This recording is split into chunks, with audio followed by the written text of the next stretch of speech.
The silence of the ICU was a lie. It was filled with the rhythmic, haunting beep beep beep of the heart monitor, the only thing proving I was still on this side of the dirt. My name is Eleanor Vance. At 62, I've spent my life restoring broken things. Ancient tapestries, shattered Ming vases, forgotten history. I could fix anything with a needle and a steady hand.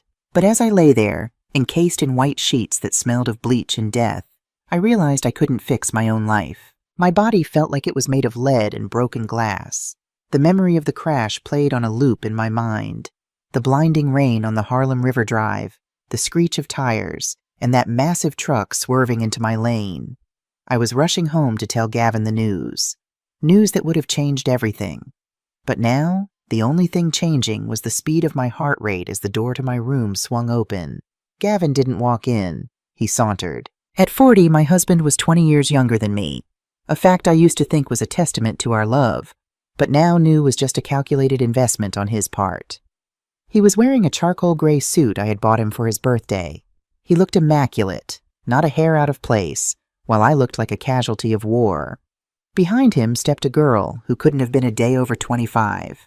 Tiffany Starr. I recognized her from the Instagram ads, skin-tight dresses and a hollow smile. She was holding a latte in one hand and her phone in the other, already recording. "Finally awake, Eleanor?" Gavin's voice was cold. "No, I love you. No, thank God you're alive. Just a business inquiry." "Gavin," I rasped, my throat feeling like I'd swallowed sandpaper. "The surgery. What did the doctors say?" Gavin checked his gold watch, my father's watch. "The doctors recommended a complex reconstructive surgery for your legs. Titanium rods, months of physical therapy, a $40,000 price tag just for the first stage." I felt a spark of hope. "We have the savings. The house." Gavin let out a sharp, mocking laugh. "We had savings, Eleanor, but I've made some decisions. I signed the forms 2 hours ago. I declined the surgery. They're just going to cast your legs and let them set naturally. The nurse says you'll have a 10% chance of walking without a wheelchair. But hey, it saved me enough to put a down payment on a new penthouse in Midtown."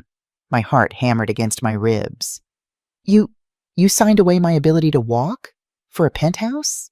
"Don't be dramatic," Tiffany piped up, stepping closer with her phone camera aimed directly at my swollen, bruised face. "Hi guys, welcome back to my live. So we're here at the hospital with his soon-to-be ex-wife. It's so sad, right? Look at her. This is what happens when you don't know when to let go of the past." She leaned in, the scent of her cheap, cloying perfume overpowering the smell of antiseptic. "You look like a piece of roadkill, Eleanor, or one of those dusty rugs you're always obsessing over, tangled and useless." With a practiced flick of her wrist, she tilted her latte. The cold, sticky liquid splashed onto my bandages, soaking into the cast where my shattered bone lay. I let out a strangled cry, more from the humiliation than the cold. "Oops," Tiffany giggled into the camera. "My hand slipped. Drop a heart in the chat if you think I'm too clumsy." Gavin didn't even flinch. He reached into his pocket and pulled out a thick envelope. He dropped it onto my chest, right over my broken heart. "What is this?" I whispered. "Divorce papers and a bill of sale for the Harlem house," Gavin said, leaning over the bed rail so his face was inches from mine. "I found a buyer who wants to turn that dusty old brownstone into luxury condos. I signed the papers using the power of attorney you gave me last year. You're officially homeless, Eleanor, and since I've informed the police that you were erratic and likely under the influence of painkillers during the crash, your insurance is void." He smirked, a look of pure, predatory triumph. "You're a 60-year-old cripple with $0 and no roof over your head. You're exactly what you always were before I came along. A lonely woman surrounded by junk." I stared at him, and for the first time in 5 years, I saw him clearly. He didn't know. He didn't know that 3 hours before the crash, Arthur Sterling's lawyer had met me. He didn't know that the junk I restored for Arthur was the key to a $300 million empire. And he didn't know that by signing those papers, he hadn't just ended our marriage. He had signed his own death warrant. An hour later, 2 orderlies who looked like they'd rather be anywhere else wheeled me to the hospital exit. My insurance had been canceled. My husband had vanished. They didn't even give me a coat. They pushed the wheelchair to the edge of the curb and left me there, in the freezing New York drizzle. I sat there in my thin hospital gown, the cold soaking into my cast, my gray hair plastered to my forehead.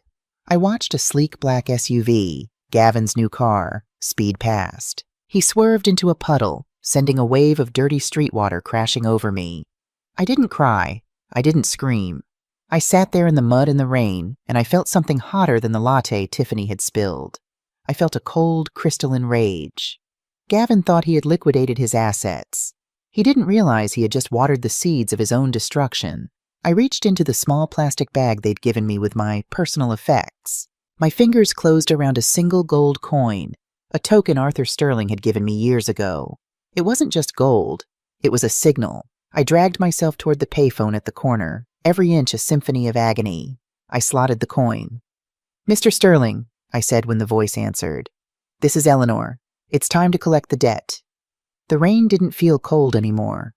It felt like a baptism. I sat on that rusted metal bench at the bus stop, shivering, smelling of motor oil and street sludge. But my mind was clearer than it had been in a decade. 5 minutes after my call, the street fell silent. The yellow taxis and honking delivery trucks seemed to part like the Red Sea. A matte black Maybach, silent as a predator, glided to the curb.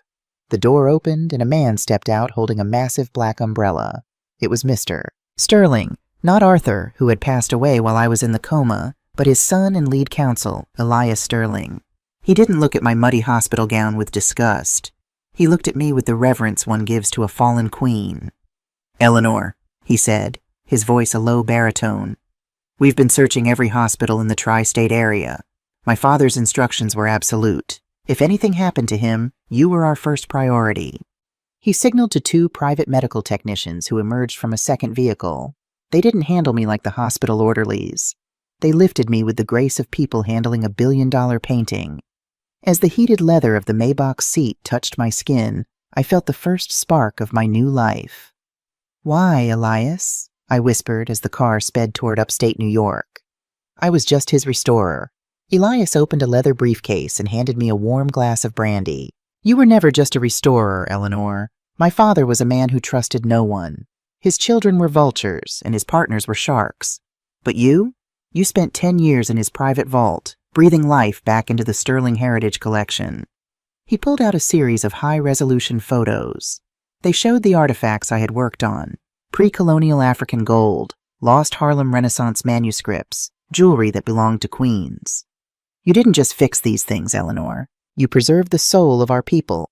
My father knew that your hands held more value than all the Wall Street brokers combined.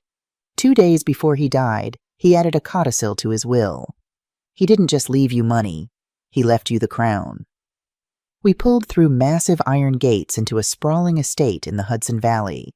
This was the Sterling Fortress.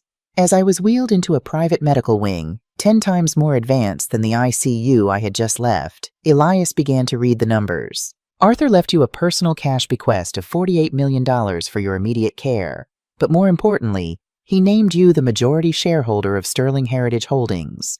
You now own the gallery, the real estate arm, and most importantly, the bank that handles the city's high-risk development loans." I looked at my hands, stained, bruised, yet still steady. "Gavin, he sold my house. He stole my savings." Elias's eyes turned to ice. "We know. We've been monitoring him. He thinks he's a genius, but he's a bottom feeder. He sold your Harlem brownstone to a shell company. What he doesn't know is that you are the owner of that shell company now. He literally sold your house to you for a fraction of its value, and he's using that money to fund a lifestyle he can't sustain." The next 3 months were a blur of sweat and steel. I refused to let my legs stay broken. I had the best surgeons from Switzerland flown in. They replaced the natural setting Gavin had forced on me with high-grade titanium reinforcements. Every morning at 5 a.m., I was in the pool. The pain was a searing, white-hot reminder of Tiffany's latte and Gavin's smirk. I embraced it. While the physical therapists pushed my body, Elias pushed my mind. I spent my afternoons submerged in spreadsheets, legal briefs, and corporate strategy. I learned how to move markets without saying a word. I learned how to buy a man's soul before he even knew it was for sale. I also changed my appearance. I cut my gray hair into a sharp silver bob, a blade of silk.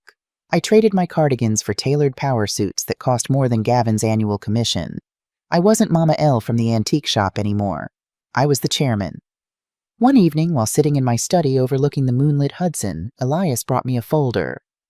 "Gavin is expanding," Elias said. "He's taken out massive loans to start Vance Global Realty. He's trying to buy up a commercial block in Brooklyn.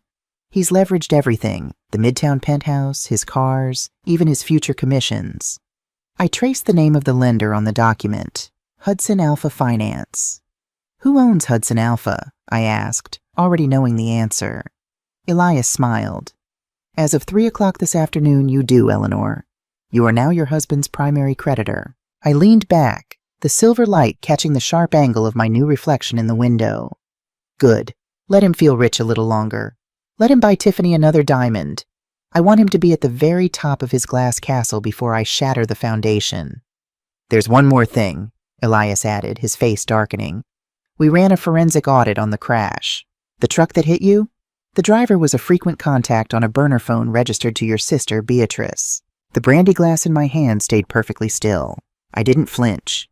The betrayal of a husband was a wound, but the betrayal of a sister? That was a war. "Call my sister," I said, my voice as calm as a frozen lake. "Tell her a charity organization has a small settlement check for her. I want to see her face when she thinks I'm at my weakest." The visitor's lounge at the Sterling estate was designed to intimidate. High ceilings, cold marble, and original Basquiat paintings that screamed old money. I sat in the shadows, my legs tucked under a silk pashmina. I chose to stay in the wheelchair today, not because I had to. I could already stand for 10 minutes at a time. Nung vi toi mun te con tu du trong long em gai ming lo zien. Beatrice walked in, clutching a knockoff designer bag, her eyes darting around the room with a mixture of awe and resentment. My sister had spent her life believing the world owed her a living because she was the pretty one. When she saw me, she didn't rush to hug me. She didn't cry. She sighed as if my survival was an inconvenience. "Well, Eleanor," she said, not even bothering to lower her voice. "Gavin told me you were rotting in a state home. How did you talk your way into a place like this? Who are you cleaning for?" "I'm a guest, Beatrice," I said, my voice thin and fragile, an act I'd practiced for hours. "A victim's assistance fund is paying for my rehab, but it's almost gone. I'm scared." Beatrice sat across from me, leaning in. I could smell the desperation on her. "Listen to me, Elle. Gavin is a powerful man now. He's got lawyers, he's got connections. He told me you're trying to hide some secret money you made at the antique shop. He's going to sue you for fraud, sis. He'll put you in jail, and in your condition, you won't last a week." She pulled a crumpled document from her bag. "I can help you. Sign your power of attorney over to me. I'll tell Gavin you've gone senile, that there's no money. I'll move you into my basement. We're family, right? Family sticks together." I looked at the paper. It wasn't a care plan. It was a total asset transfer. She wanted to finish what Gavin started. "Family?" I whispered. "Is that why you called the truck driver, Beatrice? To make sure families stuck together on the asphalt of the Harlem River Drive?" The silence that followed was heavy.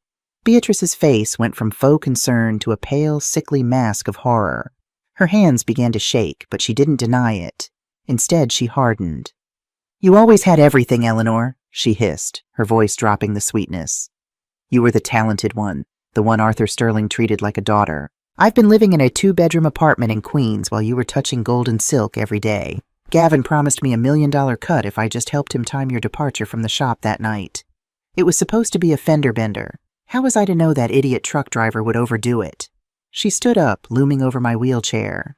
"Sign the paper, Eleanor. You're a cripple. You're done. If you don't sign, I'm calling Gavin right now. He's at the Plaza Hotel tonight, celebrating his new firm. He'll be here with the police before dinner." I looked up at her, and for the first time in months, I let the act drop. I didn't say a word. I simply placed my hands on the armrests of the wheelchair.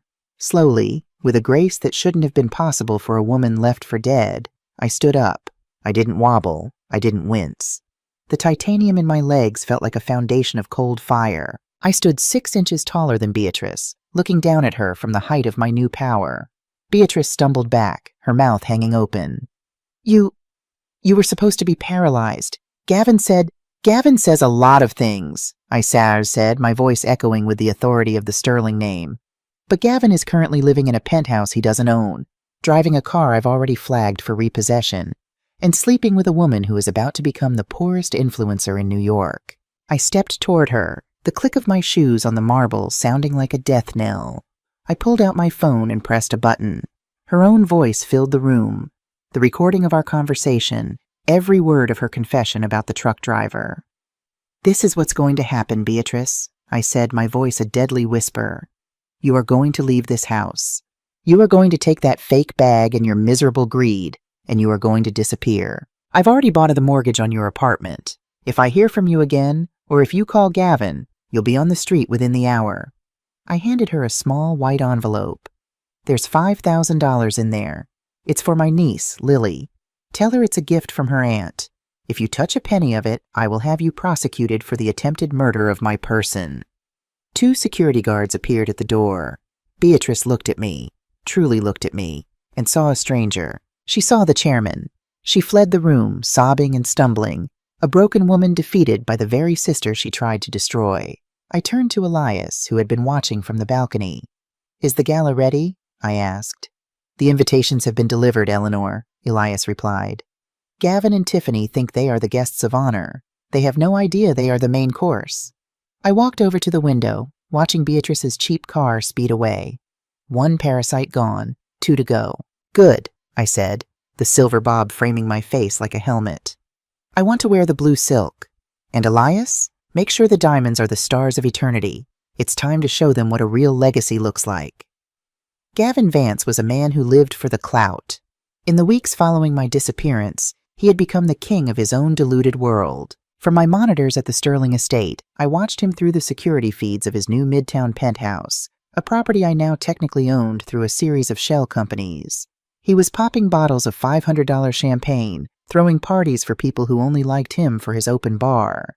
Tiffany was right there beside him, draped in furs and boasting to her fans about how she had upgraded Gavin's life. They thought they had won. They thought the old woman was a ghost in a nursing home. "They're over-leveraged, Eleanor," Elias said, dropping a stack of financial reports on my mahogany desk. "Gavin took out a $7 million bridge loan to secure a block of commercial real estate in Brooklyn. He used the penthouse and your Harlem brownstone as collateral." I smiled, a cold, sharp expression. "And who is the lender for that bridge loan?"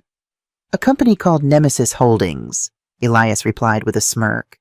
"One of our most private subsidiaries. He missed the interest payment yesterday. Technically, you could foreclose right now." "No," I said, swirling the tea in my porcelain cup. "Not yet. I want him to spend every last cent of that loan first. I want him to be so deep in the hole that even a miracle couldn't pull him out." My next move was for Tiffany. I knew her weakness. Vanity. Through an intermediary, I reached out to her talent agency. We offered her the opportunity of a lifetime to be the face of Ella Claw, the most exclusive diamond line under the Sterling umbrella. I watched the hidden camera feed of the signing meeting. Tiffany walked in like she was already royalty, wearing sunglasses indoors and snapping her fingers at the assistants. "This is a massive contract, Tiffany," our lawyer said, pushing a 50-page document toward her. "A $2 million signing bonus, billboards in Times Square. But because the Sterling name is built on old world values, there is a very strict morality clause. Any public scandal, any history of harassment, or any association with criminal activity triggers a $10 million penalty." Tiffany didn't even look at the fine print. She was too busy imagining her face on a billboard. "Scandal? Please. Everyone loves me," she scoffed, scrawling her signature with a flourish. She didn't know that the Stars of Eternity necklace she was promised to wear for the gala was currently locked in my private safe. And she certainly didn't know that I was the one who defined what scandalous meant. While Tiffany was busy celebrating, I turned my attention back to Gavin. He was starting to feel the walls closing in, though he didn't know why. His credit cards were being declined at restaurants. His investors were suddenly not returning his calls. I decided to send him a message. 2 days before the gala, a courier arrived at his penthouse. He was handed a small, heavy velvet box. Gavin opened it, expecting a gift from a business partner. Instead, he found a lump of slag. Melted gold, twisted and blackened, but still recognizable. It was his wedding ring to me, the one I had left on the nightstand the night of the crash, now melted into the shape of a coiled snake. There was no note, just the object. I watched the feed as Gavin's face turned from confusion to a sickly pale shade of gray. He knew that shape. He knew who had done it. He began to pace the room, sweat dripping from his forehead. "She's alive," he whispered, his voice cracking. "The old woman. She's still out there." "Gavin, stop being paranoid," Tiffany shouted, walking into the room with shopping bags from Fifth Avenue. "We have the gala tomorrow. I'm going to be the face of Sterling Heritage. We're going to meet the chairman. Once we get that connection, your little money problems will disappear." Gavin looked at her, his eyes wild. "You don't understand, Tiff. Eleanor, she's behind this. I can feel it." "Eleanor is a cripple in a wheelchair, Gavin. Get a grip," Tiffany snapped. "Tomorrow night, we walk into that ballroom as the most powerful couple in New York. Now help me pick out my shoes." Gavin took a deep breath, trying to steady his shaking hands. He reached for his phone and called his broker. "Sell the Rolex, sell the Porsche. I need $50,000 in cash by tomorrow night. We have to look perfect. If we don't land a deal at this gala, we're dead." I stood in my dressing room, looking at the midnight blue silk gown that had been hand-stitched for me. It was elegant, understated, and powerful. Beside it sat the Stars of Eternity necklace, 300 carats of diamonds that seemed to hold the light of 1,000 suns. Elias walked in, looking at his watch. "Everything is in place, Eleanor. The FBI has the recordings of Gavin's confession to Beatrice. The bank has the foreclosure papers ready to be served at midnight. And Tiffany? She just posted a photo of the invitation, bragging about her new best friend, the chairman." I ran my fingers over the cool silk of the dress. "He thinks he's going to a party to save his life," I said, my voice as calm as a predator in the tall grass. "He doesn't realize he's walking into a courtroom, and I am the judge, the jury, and the executioner." I looked at my reflection, the sharp silver bob, the hard, unyielding eyes. Mama L was gone. The hunter was ready. "Let's go to the plaza," I said. "I've kept them waiting long enough." The Plaza Hotel was a sea of flashbulbs and velvet. Outside, the paparazzi were in a frenzy. Gavin and Tiffany emerged from a rented Rolls-Royce, looking like the epitome of New York royalty.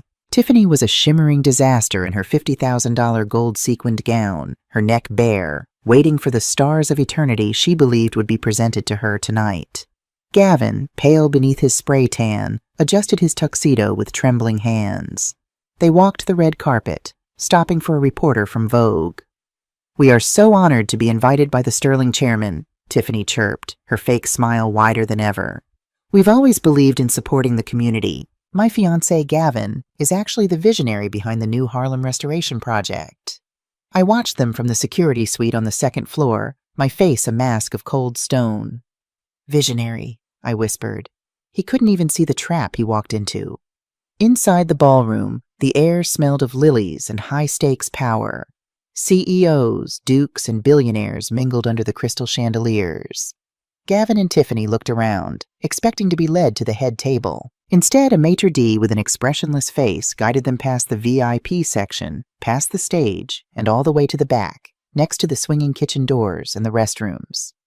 "Table 42, the maitre d' said curtly. "Excuse me?" Tiffany's voice rose to a shrill pitch. "This is a mistake. I am the face of Ella Claw. I should be on stage." "The seating was arranged personally by the chairman," the man replied before disappearing into the crowd. Gavin collapsed into his chair, the smell of dish soap and waste bins hitting him. He looked at the guest list on the table. Every bank he owed money to was in this room. Every investor he had lied to was staring at him with cold, knowing eyes. He realized then that he wasn't a guest. He was an exhibit. The lights dimmed. A massive 40-foot LED screen flickered to life. The guests fell silent, expecting a corporate reel. Instead, a shaky vertical video filled the screen. It was Tiffany's own live stream from the hospital. The audio boomed through the stadium-grade speakers, 100 times louder than a smartphone. "Look at her. This is what happens when you don't know when to let go. You look like roadkill, Eleanor." The room gasped as the video showed Tiffany pouring the latte over my bandaged, broken legs. Then the footage cut to the hidden camera in the Sterling lounge. Gavin confessing to Beatrice about the truck driver. It was supposed to be a fender bender. I've been forging her signature since our honeymoon. The silence that followed was deafening. Gavin tried to stand, to run, but his legs failed him. Tiffany stared at the screen, her social media career dying in a single high-definition heartbeat. Then the spotlight moved.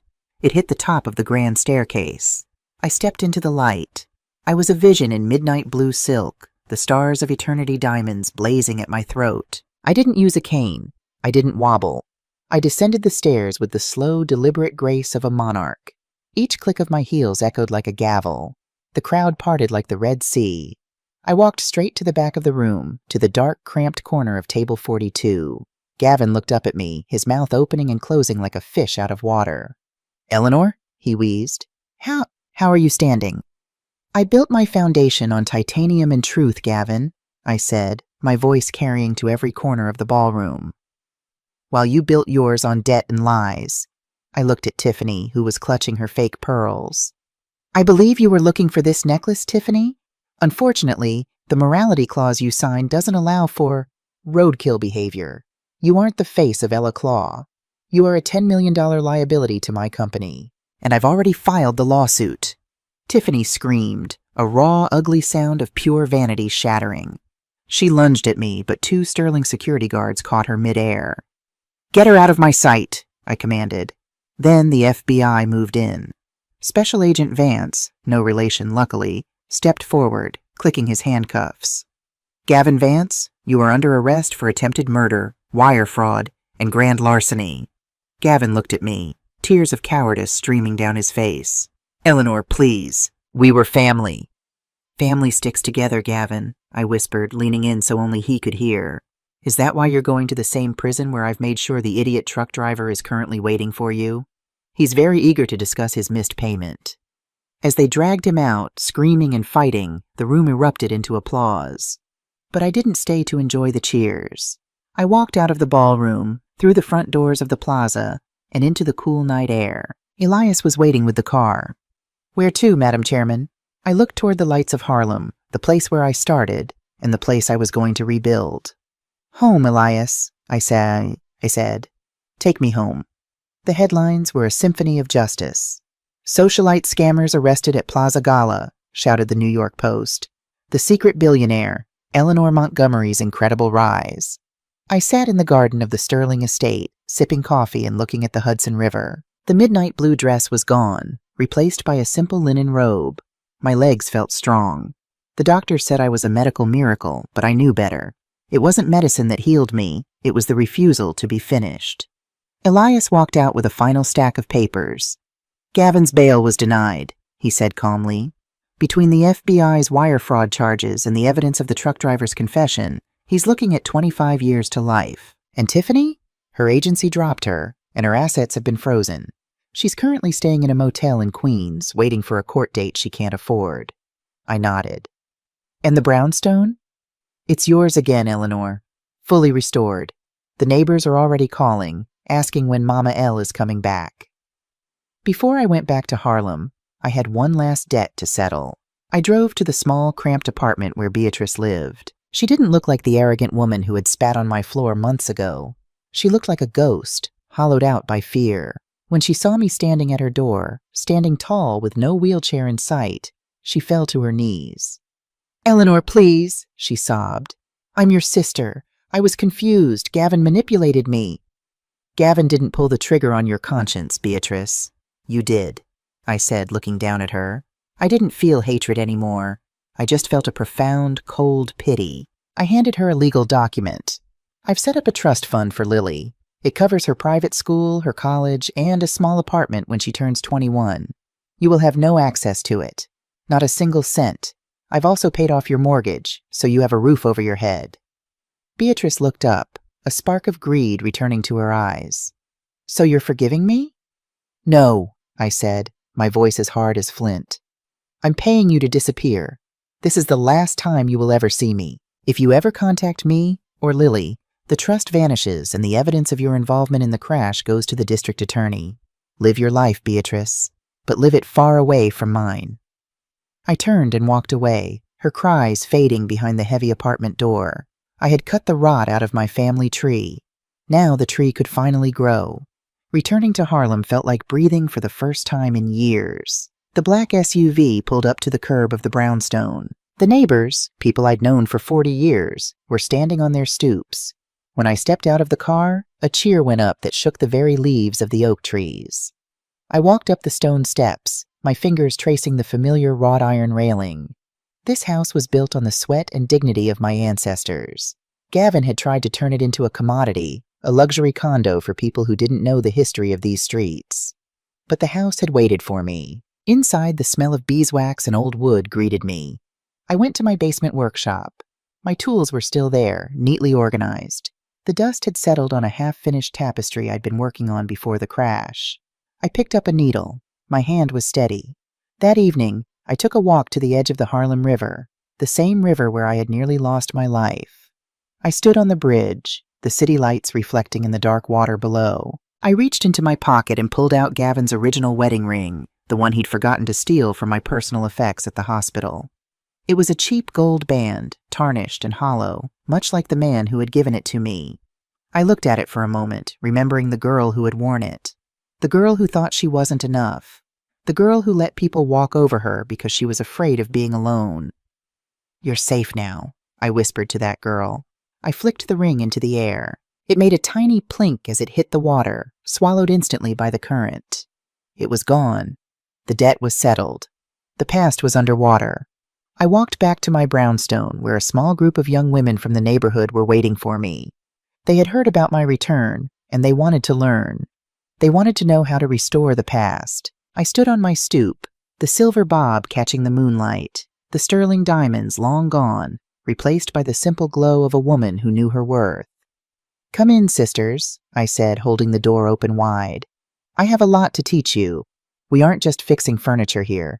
We're building a legacy. And a legacy is something they can never take away from you." I stepped inside and closed the door. The lights of the brownstone shone brightly in the Harlem night, a beacon for anyone who had ever been told they were broken.